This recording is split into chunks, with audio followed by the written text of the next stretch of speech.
Welcome to today's video. So in this video, what we are going to do, so in this video we are going to see that how we can use the colors in a proper way using XE assets in SwiftUI. So right now if you see the color of this tab that we have created, it's blue.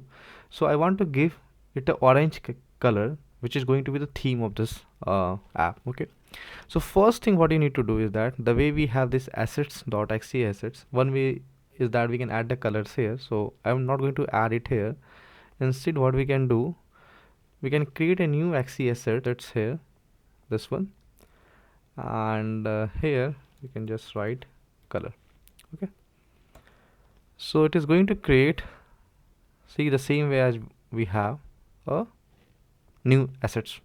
Okay, now next what you do, you can add a color here. So see, this is a color set. Okay, and what I'll call this, let's say as primary orange color.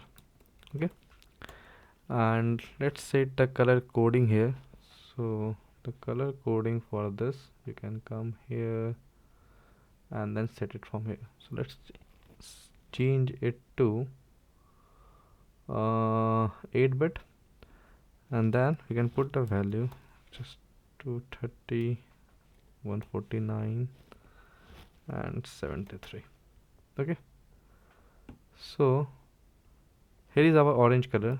I don't want to have separate colors, so I'll just copy and paste the same color into the dark mode also. Okay, now how can we use it in SwiftUI? What we can do, we can write a color utils class. Okay, so what we can do, let me create a new class here called color utils.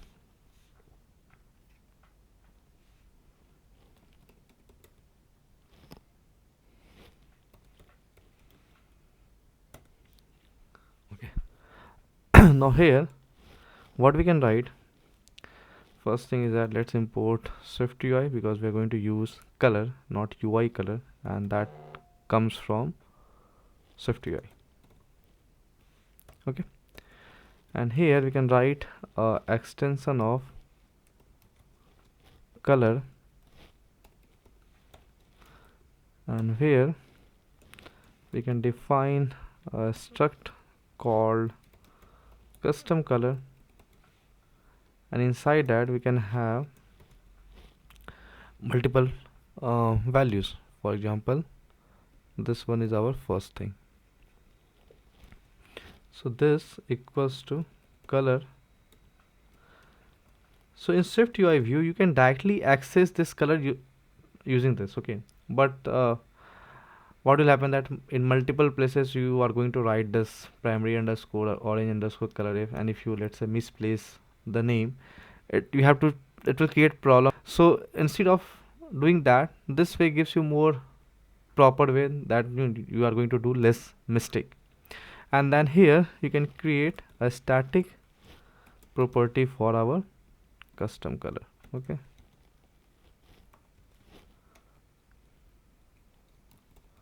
color dot custom color. Okay, and this make it like normal camel casing. So now we have created our color. Now you can add as many as color properties here based on how many colors we are going to add in this XE assets. Okay, now let's go back to our tab view which we have created inside the UI. So home, tab view, and then we have BG tab view. Okay, now here what we need to do, we need to set the color on this tab view. So here we can set dot accent color, and this is going to be, see, you can access it very simple way, color dot custom color dot primary orange color. Okay, so like the way we can easily access in your SwiftUI view, in your view model, or in any place where you want to access it. Okay, now let me run the app again, and this time we should see our color of the tab in the orange when selected. Okay, so let it run. So you can see that the color of these tabs have not changed to orange when they're selected. Okay, so that's all for today's video. In the next video I'm going to create this about screen. So thanks for watching, and if you have not subscribed the channel, then please do subscribe. Thank you.